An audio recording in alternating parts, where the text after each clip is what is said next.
أعوذ بالله من الشيطان بسم الله.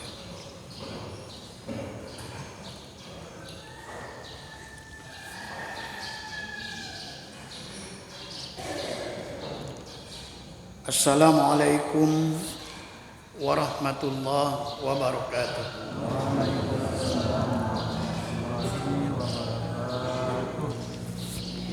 Alhamdulillahi rabbil alamin.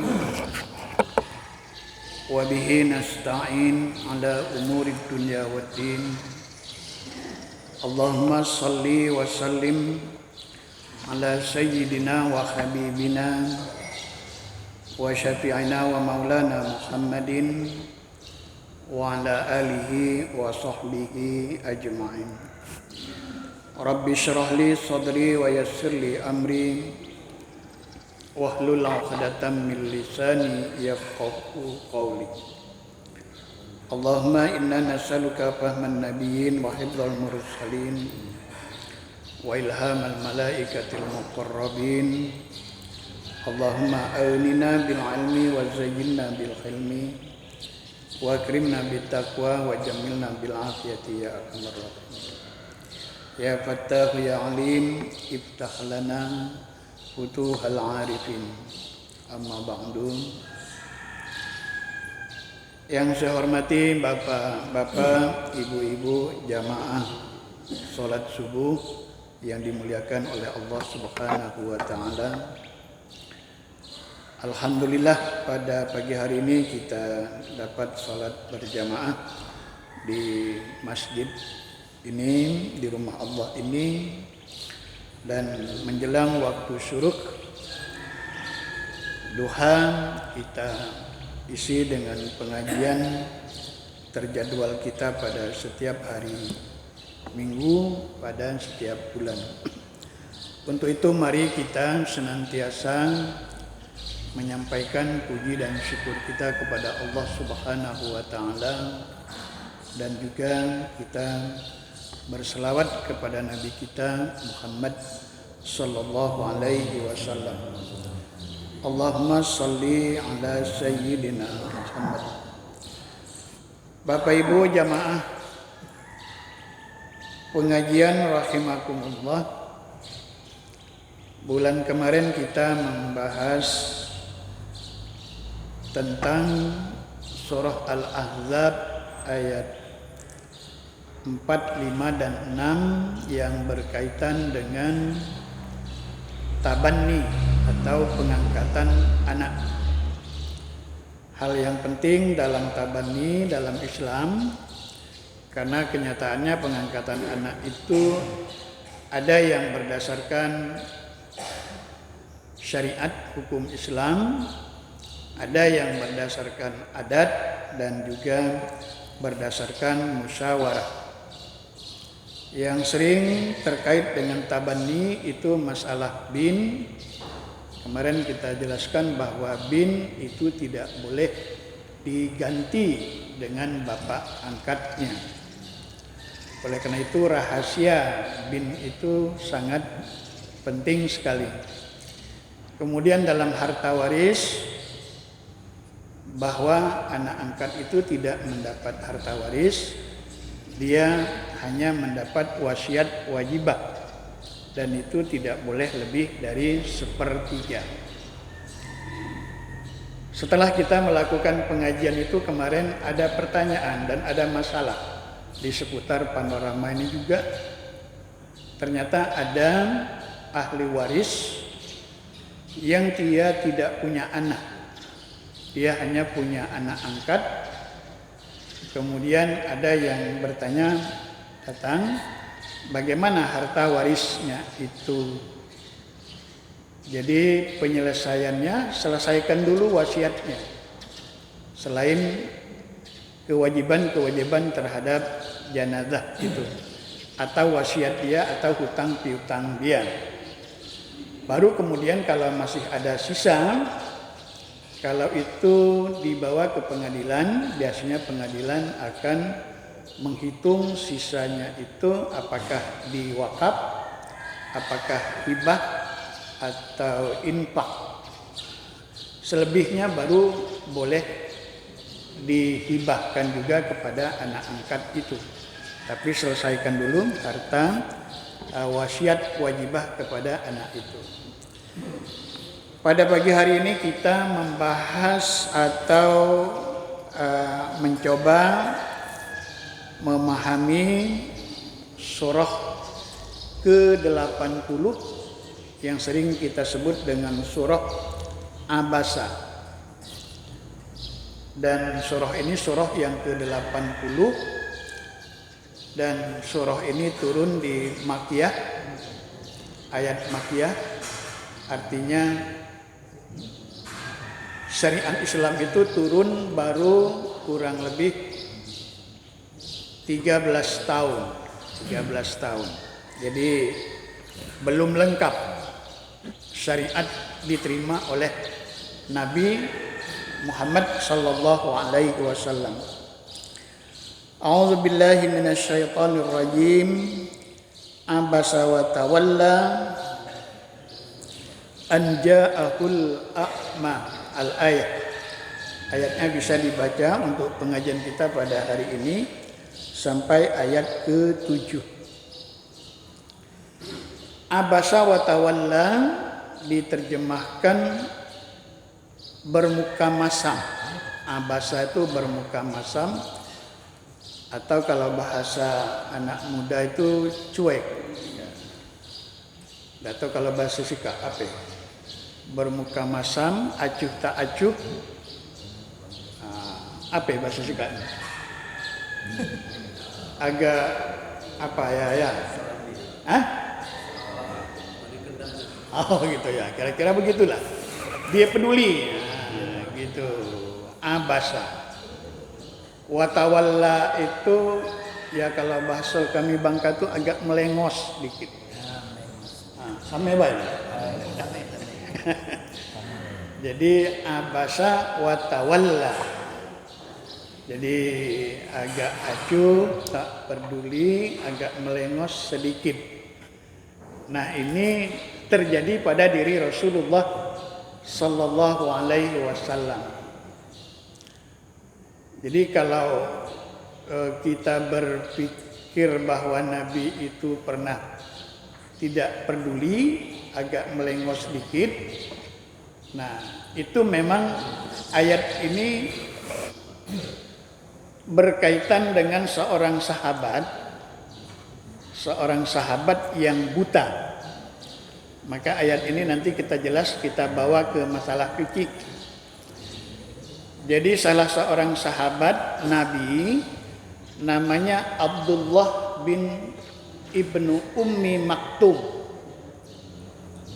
Ummi Maktum ini, Abdullah bin Ummi Maktum seorang yang buta.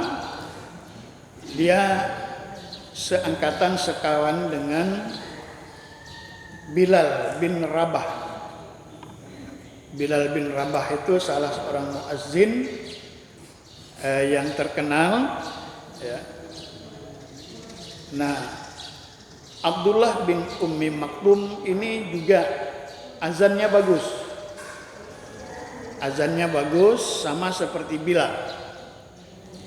Jadi kalau waktu subuh itu, kalau Bilal bin Rabah yang azan, Abdullah bin Ummi Maktum itu iqamat. Oleh karena itu di Indonesia itu ada masjid, dia membedakan antara orang yang muazzin dengan yang iqamat. Ini pengaruh atau ajaran dari keakraban antara Bilal bin Rabah dengan Abdullah bin Ummi Maktum itu. Karena suaranya sama-sama bagus. Jadi jamaah itu kepengen sahabat itu kalau Bilal yang azan, muadzin, maka Abdullah bin Ummi Maktum minta iqamat. Karena suaranya itu sudah mempengaruhi orang berjamaah. Jadi itulah sebabnya kalau di masjid itu misalnya banyak yang qori, maka jamaah minta yang azannya si A, yang iqomatnya si B. Karena suara yang bagus itu doa dan pendidikan. Nah, gitu. Nah, jadi kalau kita temukan di Brunei, di Malaysia, jadi kalau yang muadzinnya si A, iqomatnya si B, yang sama-sama mempunyai suara yang bagus. Nah, jadi inilah yang menyebabkan Rasulullah ditegur dengan turun ayat ini. Abasa wa tawalla. Jadi Nabi bermuka masam atau tadi tidak peduli dan melengos. Sebetulnya yang membuat Nabi seperti itu bukan karena sifat dan karakter Nabi. Kebetulan pada waktu itu, waktu Abdullah bin Rabi'ah ini datang ke Nabi, Nabi sedang melayani petinggi-petinggi kafir Quraisy yang mau masuk Islam. Jadi itu yang menyebabkan Nabi agak tertunda melayani Abdullah bin Ummi Maktum itu.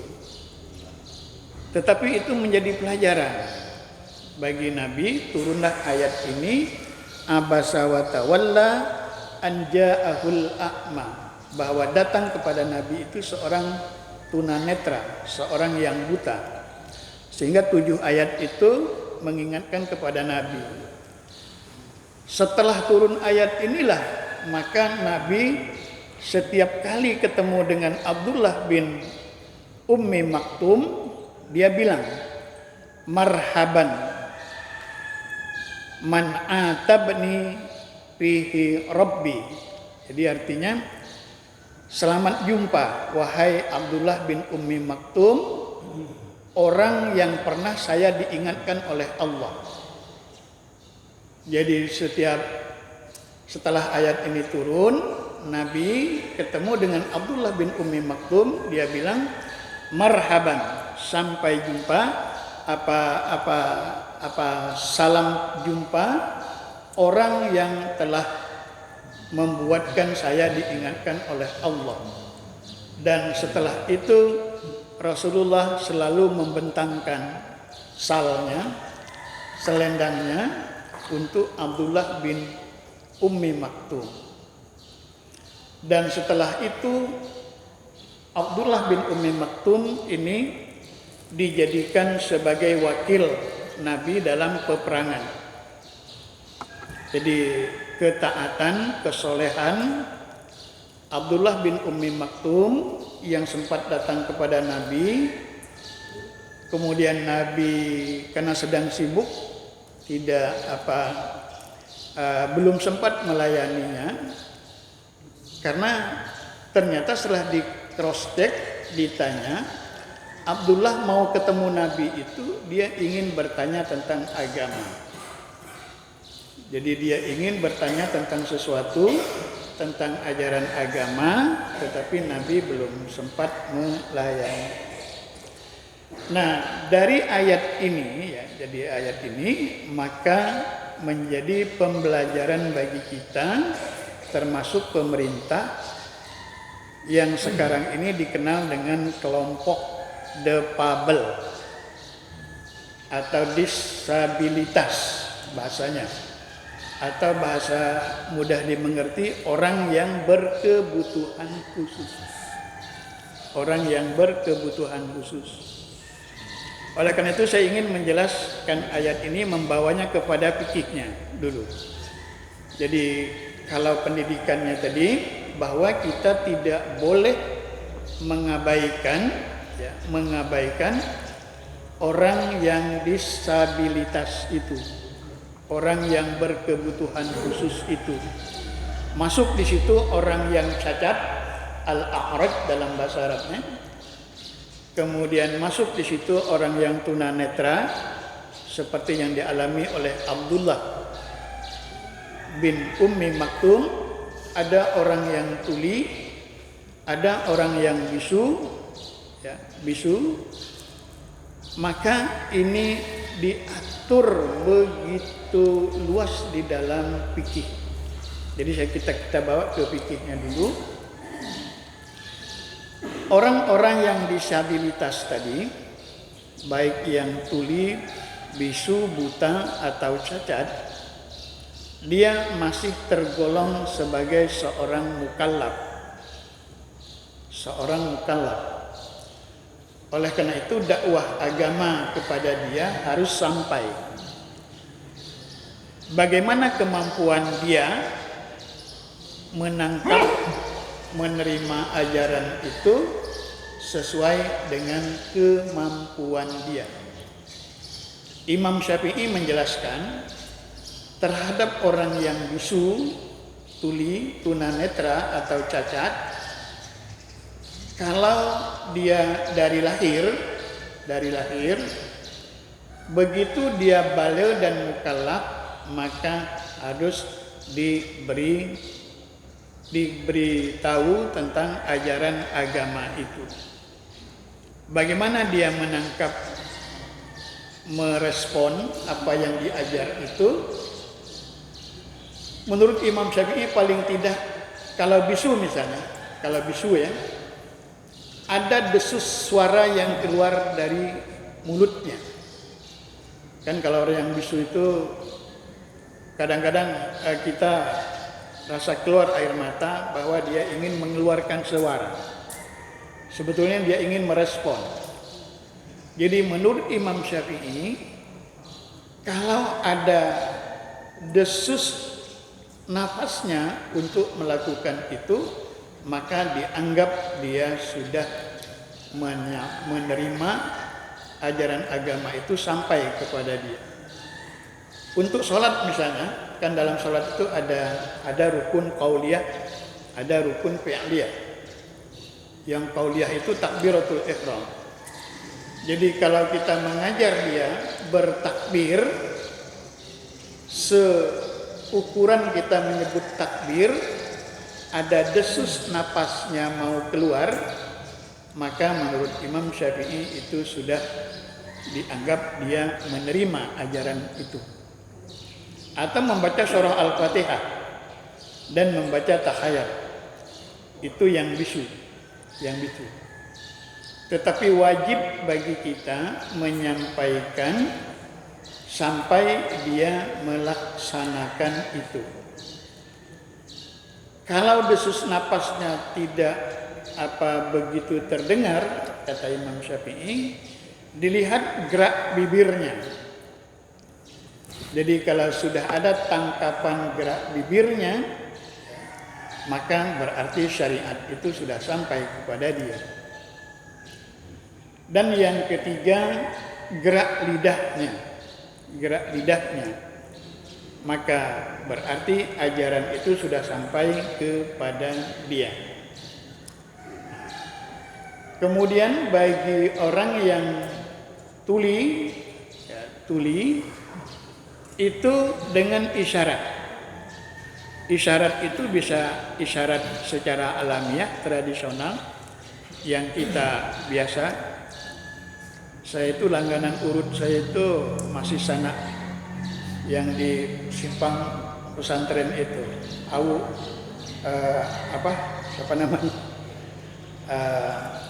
Adik ipar Zubair. Bukan yang bisu. Yang apa? Ya. Jadi kalau saya minta urut itu jadi berbagai. Jadi kalau dari pergi jauh saya bilang begini, artinya dia tahu deh, itu berarti dari jalan pepergian. Kalau agak batuk dikit gosok dada, paham dia urutnya. Ya, aswari. Nah, jadi dia mengerti apa yang kita inginkan itu. Itu tradisional, apa cara kita. Tetapi kalau bahasa isyarat di Babel itu khusus kan, begitu.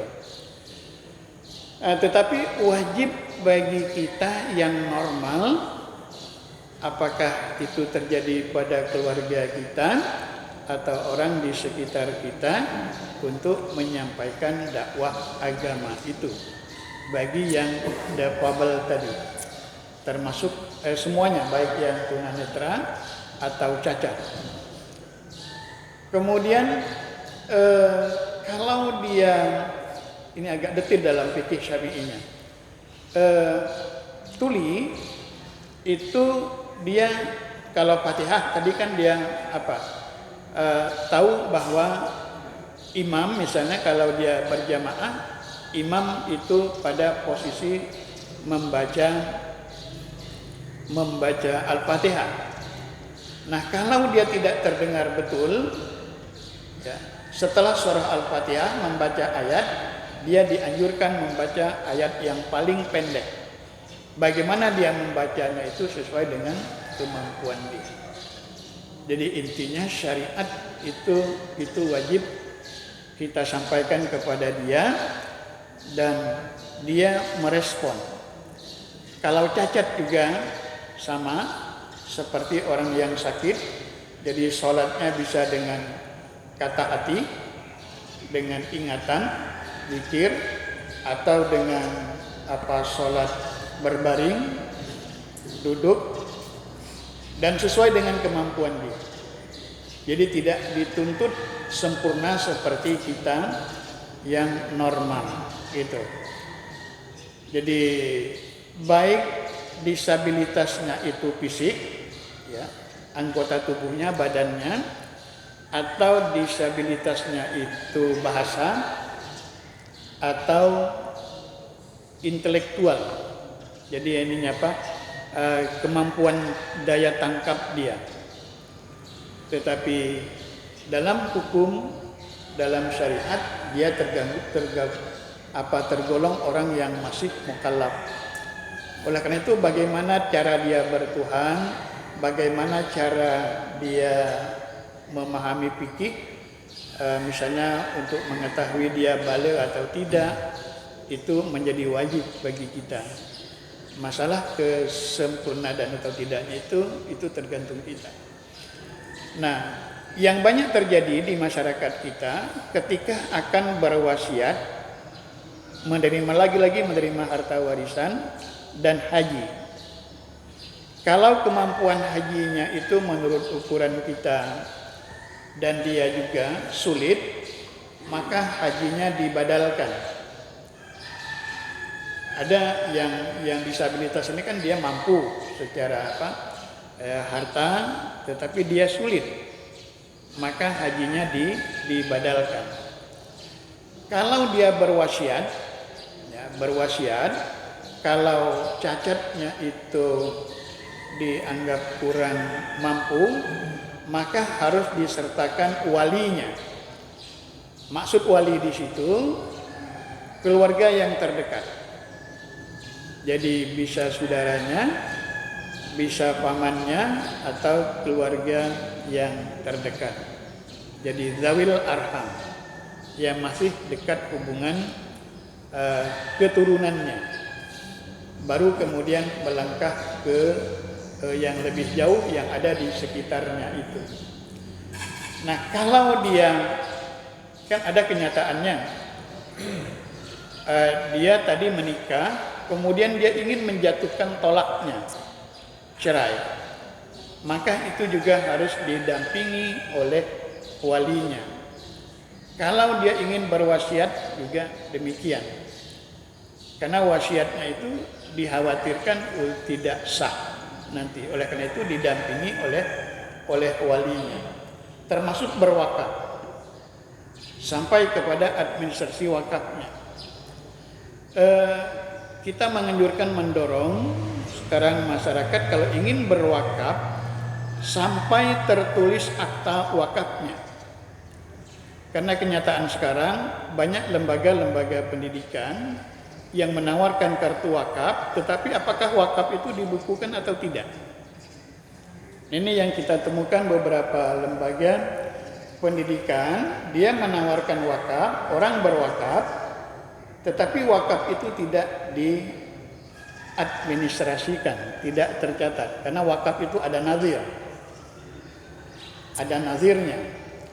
Oleh karena itu kalau Bapak Ibu ingin menyatakan wakaf walaupun 10.000, sampai kepada wakaf itu tercatat dengan baik. Karena pahala ibadah wakaf itu terus menerus. Kalau tidak ya hibah saja, pemberian saja. Kalau tidak sedekah, kalau tidak infak. Maka mana kriteria hibah, mana sedekah, mana infak? Hibah itu tujuannya adalah untuk membentuk kasih sayang. Jadi karena ada hadis tahabbu, silahkan kalian melakukan saling berhibah, tahabbu, karena dari hibah itu akan menimbulkan kasih sayang, saling mencintai. Itu tujuannya. Pahalanya sama, tapi tujuannya itu. Kalau berinfak itu fokuskan kepada pemberian nafkah orang yang tidak mampu. Kalau bersedekah itu tujuannya adalah pendidikan. Jadi ada hibah, ada infak, ada wakaf, ada sedekah. Maka itu objeknya siapa? Karena wakaf itu dia terus menerus.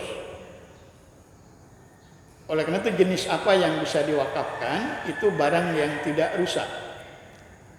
Di beberapa lembaga misalnya ada orang menyebut saya ingin berwakaf AC. Maka wakaf AC itu harus dinilai dengan wakaf uang. Jadi karena AC itu barang yang atau kipas angin itu barang yang rusak. Kalau tidak jangan disebut wakaf. Ingin berhibah saja. Tapi kalau disebut wakaf, maka wakafnya itu harus dialihkan ke wakaf tunai uang, wakaf uang. Maka saya sering datang ke beberapa tempat lembaga pendidikan. Kalau ada lembaga yang menawarkan wakaf, pembukuan wakaf itu harus jelas. 1 tahunnya berapa, 2 tahunnya berapa. Karena wakaf itu menjaga amal jariah orang, maka perlu pembukuan. Akad bahasa kitanya itu. Nah, itu.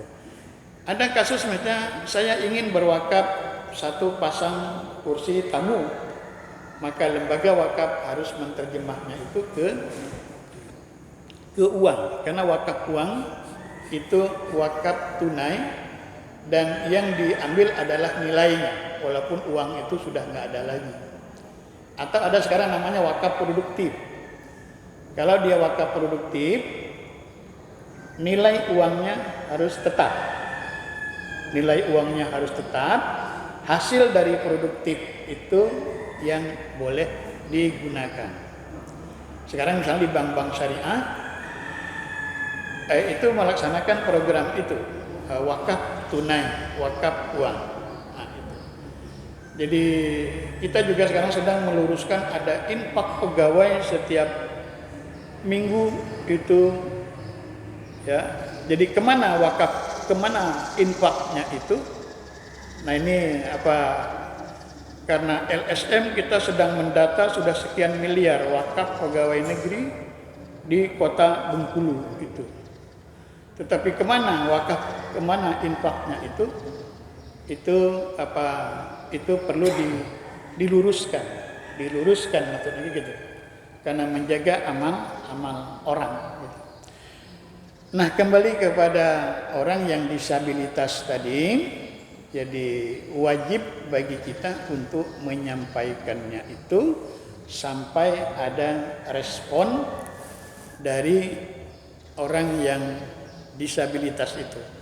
Apakah dia cacat fisik, apakah dia bisu, apakah dia tuli, atau dia kurang kemampuan bahasanya.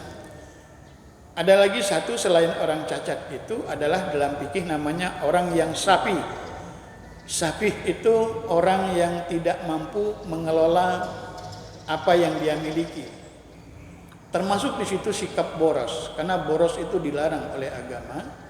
Jadi kalau ada orang saudara kita di antara adik-beradik kita itu ada yang boros, maka dia tidak boleh untuk memegang kendali harta itu.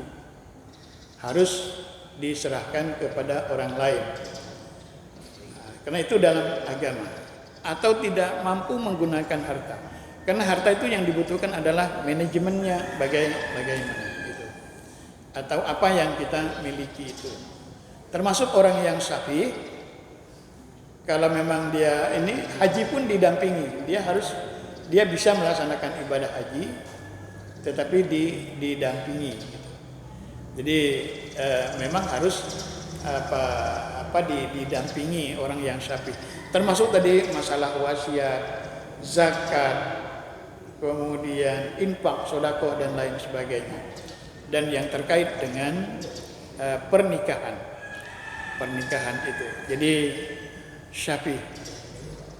Ada pengaculannya dalam istilah ini fikih umumul balwa. Umumul balwa itu bahasa kita kan memang keadaannya seperti itu. Keadaannya seperti itu, sudah umum. Saya ambil contoh umum balwa itu, kalau seorang tukang bengkel dia mau sholat, kemudian setelah sholat masih ditemukan cat di tempat anggota wudhunya. Tadinya sudah yakin, maka wudhunya sah. Wudhunya sah. Jadi memang profesinya itu, dan dia sulit untuk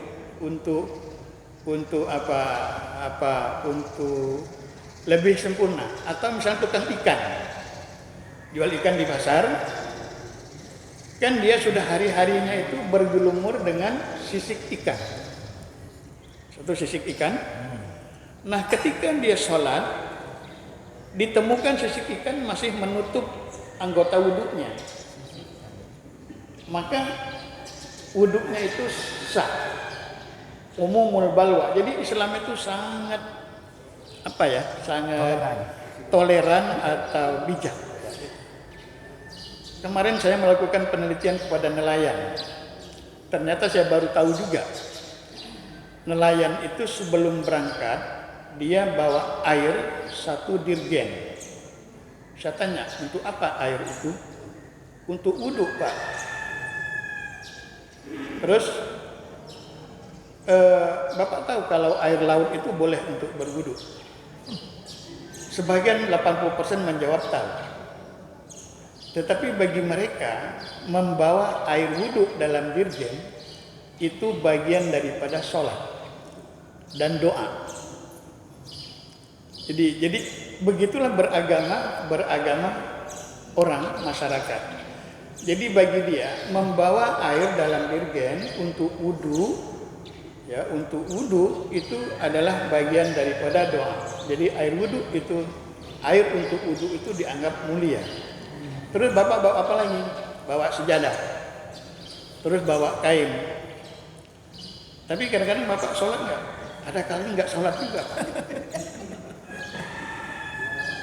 Jangan kita salahkan. Jadi begitulah kehidupan beragamanya. Karena bawa sajadah, bawa kain itu sudah dianggap doa. Niatnya udah masuk. Apalagi kapan Bapak tidak sholat asar misalnya? Kalau ikan itu lagi banyak, itu tidak sholat. Jadi saya telusuri bagaimana fikihnya gitu. Jadi kalau ikan sedang banyak itu lupa sholat.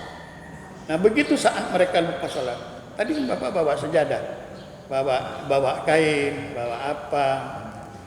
Terus kadang-kadang di dalam kolom dia sholat, terus bagaimana kiblatnya, kalau orang ini kan kadang-kadang kan enak ada HP, tetapi kan begitu tiba arah perahunya berubah, maka tidak ada masalah. Terus ada lagi yang menarik, saya juga baru tahu juga. Depot kaligrafi di Kota Bengkulu itu laris. Jualan kaligrafi itu ada yang dari Kediri, dari Jawa. Terus saya tanya, yang banyak beli siapa? Biasanya pasangan muda yang punya rumah baru. Tahu Bapak alamatnya? Tahu. Kita datang lagi ke rumahnya. Bu, bagusin kaligrafi ini. Tahu ibu bacanya? Enggak tahu, Pak. Enggak tahu. Hobi. Jadi di samping hobi apa itu psikologi beragama orang. Nah itu. Terus apa tujuannya? Ya mudah-mudahan bagus tujuannya. Mudah-mudahan rumah tidak kebakar, tidak dicuri orang, gitu kan. Nah, gitu. Jadi yang ingin saya jelaskan di sini tadi terhadap orang yang berkebutuhan khusus tadi, yang penting bagi kita menyampaikan. Kemudian yang ketiga, banyak yang menyimpan mushaf Al-Quran di rumah. Ada yang tidak bisa baca, tapi dia menyimpan mushaf Al-Quran itu bagian daripada beragama dia. Oh, berarti kita tarik. Kalau dulu ya, mungkin saya kira masih generasi Pak Musa itu masih di rumah itu biasanya ada buku dulu sifat 20, ada buku perukunan. Jadi di rumah tua-tua kita, orang tua kita, kalau tidak ada buku perukunan, itu belum jelas beragamanya. Kira-kira begitu. Atau sifat 20 yang tulisan Arab Melayu. Atau Majmu' Syarif, buku Majmu' Syarif. Tulisannya Arab Melayu. Nah, itu mereka menyimpan buku Majmu' Syarif itu. Oleh karena itu beragama itu tadi sangat bijak, toleran, beragama seseorang, apakah dia sejauh mana pengamalannya, tapi tugas bagi kita menyampaikan kepada orang-orang yang tuna netra. Nah, jadi kembali kepada ayat abasa wa tawalla ini, bahwa kita tidak boleh meremehkan atau tidak memperdulikan apa seperti yang dialami oleh Abdullah bin Ummi Maktum.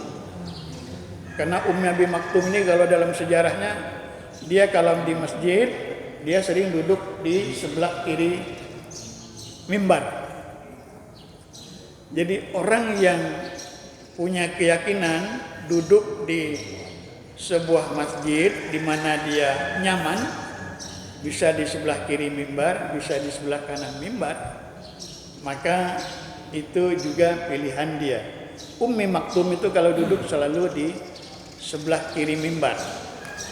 Ya karena mimbar Nabi dekat. Jadi mungkin dia ingin apa yang diajarkan oleh Ummi Maktum, diajarkan oleh Nabi segera dipahami oleh dia. Dan kemudian dia ngotot kepada Nabi ikut perang.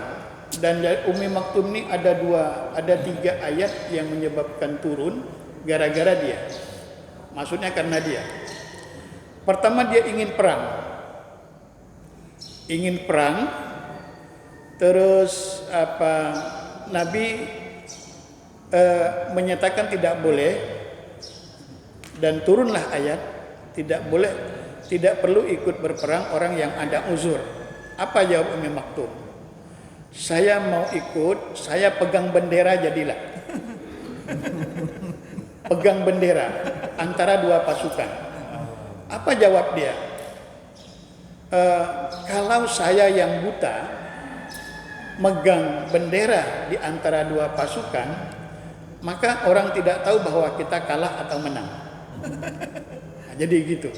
Jadi memang kadang-kadang keinginan orang-orang yang disabilitas itu menjadi pelajaran bagi kita. Ya, sering menjadi pelajaran. Itulah yang terjadi pada Ummi Maktum itu. Saya Rasulullah pegang bendera panji perang di antara 2 pasukan jadilah, walaupun saya tidak perang. Nah, begitu semangat dia. Dan dalam cerita Ummi Maktum itu termasuk orang yang pernah ditolong oleh iblis. Jadi dia tempat tinggalnya tidak jauh dari Masjid Nabawi. Masjid Nabawi itu jangan gambarkan sekarang, Masjid Nabi dulu. Dan suatu pagi dia tersandung batu, kakinya luka, tapi dia terus mau ke masjid untuk sholat berjamaah tadi, dan dalam beberapa hari itu dia dituntun oleh seorang, dia tidak tahu, dia tidak melihat. Akhirnya dia bertanya kepada sahabat lain, siapa orang yang menuntun saya ke masjid? Yang menuntun saya ke masjid selama beberapa hari, dan saya ingin mendoakannya itu. Oleh karena itu dari orang yang disabilitas itu kita butuhkan doa. Oleh karena itu jangan lupa minta doa. Ada di kota Bengkulu itu, kalau nggak salah namanya Oyon. Benar ya? Setelah saya telusuri, ya ternyata masih sana juga. Iya, jadi dia sering ke Pak. Jadi saya kalau ketemu di jalan, saya coba mampirin. Jon, ingat tak suaranya? Oh ini suara Rohimin katanya. Tuh. Tolong doakan ya. Jadi jangan segan-segan, ya, jangan segan-segan. Karena manusia itu saling tolong menolong. Jadi kepada orang yang disabilitas itu kita minta didoakan, dan setelah itu praktek terjadi. Jadi karena kita memberi tahu dia ya masalah apa tadi, mau apa kita beri, apa baju, apa kain atau apa untuk belanja, itu soal belakang. Tetapi musafahah ya atau apa, kita minta doanya. Itulah yang terjadi pada Umi Maktum. Jadi karena kelemahan dia yang tadi tunanetra, dia ingin mendoakan orang itu. Ternyata setelah dicek, yang nolongnya itu iblis. Itu dalam sejarah, dalam hadis. Jadi iblis itu ada juga pikiran baiknya kalau kita agak dikit. Nah, termasuklah terjadi pada Umi Maktum. Terus dia minta doa lagi, tapi tetap iblis. Di hari berikutnya, saya ingin mengapa kemudian iblis itu tidak menuntun dia lagi. Nanti kalau saya tuntun terus, semua dosa Umi Maktum habis. Saya nggak bisa menggoda lagi. Nah itu kata iblis. Jadi tidak mau full gitu nolongnya itu. Itu dalam sejarah. Tapi ingin kita jelaskan dari ayat ini bahwa 7 ayat surah Abasa ini pendidikan karakter, tetapi yang ingin kita jelas tadi fikihnya. Baik Bapak Ibu jemaah sekalian rahimakumullah, itulah pengajian kita pada pagi hari ini terkait dengan fikih orang yang berkebutuhan khusus atau disabilitas atau difabel. Baik, lebih dan kurang mohon maaf. Wassalamualaikum warahmatullahi wabarakatuh.